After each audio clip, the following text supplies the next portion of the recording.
Taubat sama Allah, keluarin. Pernah nyakitin anak, anak terluka, istighfarin sikap kita.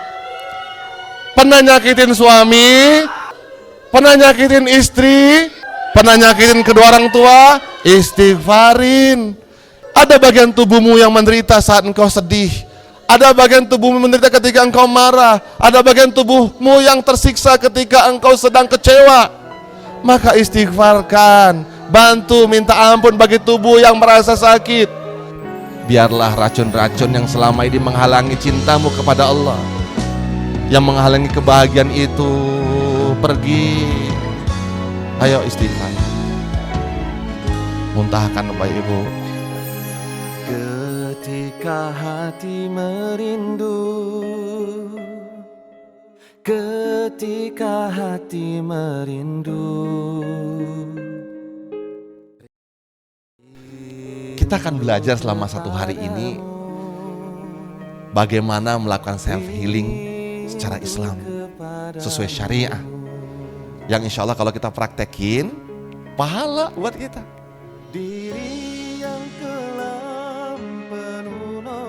Maka hati-hati dengan setiap kata-kata yang kita ucapkan. Nabi bersabda, barang siapa yang bisa menjaga 2 bibirnya, yaitu di antara jenggot dan kemudian di 2 pahanya, dakhalal jannah, dia akan masuk surga. Kalau kita dimanjain sama yang enak-enak terus, kita nggak akan bertumbuh. Tanah aja perlu dilukain untuk bisa numbuhin bibit. Maka dicangkul dia, dibajak dia, dilukai dia, maka luka itu baik. Sayangnya kita terlalu terpesona dengan istilah luka batin, padahal luka bukan batin, yang luka ego, namanya luka ego. Ego yang pengen dipuasin, ego yang pengen diperhatiin, ego yang pengen dipeduliin, ya ego kita yang bernama sombong. Baru aja melakukan perbuatan baik sedikit untuk orang itu, balasannya pengen banyak, ya nggak? Baru aja bilang cinta, nuntut setia. Nah, Allah yang tiap waktu ngasih kebaikan buat kita, Allah yang selalu nyukupin semua kebutuhan kita, kita nggak mudah setia sama Allah. Malah kita lalai darinya, malah kita lupa dengannya. Kita lebih terpesona dengan dunia, lebih nyaman dengan manusia. Baru balik sama Allah kalau udah terluka. Makanya mencari perhatian makhluk itu memang luka yang disengaja. Atau kalau bahasa ulamanya itu adalah patah hati yang disengaja. Kalau ada orang yang niat nikahnya ya, apa niat nikahnya? Untuk dapat bahagia, kasihan. Kamu itu nambah beban sama orang lain. Karena Allah ngasih pasangan itu bakas kufu. Tahu kufu? Yang sama dengan kita, yang mirip dengan kita. Kalau kita bahagia personal, Allah akan pasangan kita dengan orang yang punya pengalaman bahagia juga. Ketika sudah dalam rumah tangga, keduanya bakal berbagi bahagia namanya. Tapi kalau Anda punya luka belum dibasuh, luka masih direndam, gimana kalau luka masih direndam teh? Kang? Sama kayak baju direndam terlalu lama, jadi apek aromanya, bener ya? Warnanya jadi pudar, bahannya jadi rapuh. Nah itu kita ya, yang selama ini memendam atau merendam luka. Kalau misalkan gini teh, Kang, berdiam dalam rumah, pintu rumah terkunci semuanya, tiba-tiba ada yang gedor-gedor pintu, buka, buka, buka. Dia bawa pistol, bawa parang, dia mau merampok isi dalam rumah kita. Berani buka nggak teh? Teteh sama Akang punya kebun yang luas. Isi kebun itu adalah bunga-bunga yang satu bibitnya harganya 5 juta. Kalau datang sapi liar sama kambing liar, diizinkan nggak makan tanaman tadi? Kenapa kata-kata orang lain, sikap orang lain kau berikan izin untuk merampok kebahagiaanmu? Jadi siapa yang sebenarnya menyakiti diri kita sendiri? Siapa yang melukai kita sendiri? Diri kita. Kenapa nyalain orang? Orang cuma ngomong kok.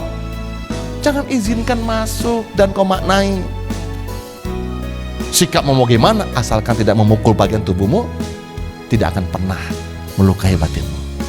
Biasanya kalau kita belum beres dengan luka batin sama orang tua kita, itu berdampak kepada anak-anak kita. Minimal berdampak kepada luka pernikahan. Nah, yuk kita putuskan yuk sekarang yuk. Pejamkan mata, lalu kemudian bayangin satu-satu. Hadir seakan-akan di depan kita. Putar ulang semua kejadian tentang dia. Hadirkan semua rasa sakit itu, rasa rindu itu, rasa kehilangan sosoknya, rasa lapar tentangnya, perasaan marah kepadanya. Ya Allah, terima kasih Engkau kenalkan dengan perasaan gak nyaman ini tentang dia ya Allah. Dia ya Allah yang terkenang-kenang dalam hidupku ya Allah. Betapa gak nyamannya perasaan ini. Terima kasih atas nikmat ini ya Allah. Padahal aku ingin perasaan gak nyaman ini ya Allah, Engkau ganti dengan perasaan yang lembut, perasaan rindu padanya, perasaan memaafkan untuknya. Katakan ya Allah, terima kasih atas nikmat gak nyaman tentang dia ya Allah. Pukulan-pukulannya, bentakan-bentakannya, kata-kata buruk darinya ya Allah. Atau katakan gak nyaman ya Allah, aku belum bisa berbuat baik kepadanya ya Allah. Terima kasih atas rasa ini ya Allah, rasa sedih, rasa gak nyaman ini karena belum berlaku baik untuknya, membalas kebaikan-kebaikannya. Padahal aku pengen perasaan gak nyaman ini ya Allah, Engkau gantikan dengan perasaan baru, mencintainya karenamu ya Allah. Dia gak salah ya Allah, dia juga punya luka ya Allah. Assalamualaikum warahmatullahi wabarakatuh. Nama saya Nurdiana. Alhamdulillah saya mengikuti mental block healing. Jadi dalam diri saya itu, karena saya pemarah terhadap keluarga, semua keluar, tahu apa keluarnya. Padahal saya datang ke sini kesiangan. Pas duduk terasa kok mual panas, kayak ada gimana gitu Pak. Alhamdulillah semua udah keluar dan saya merasa beban saya ya agak ringan gitu Pak.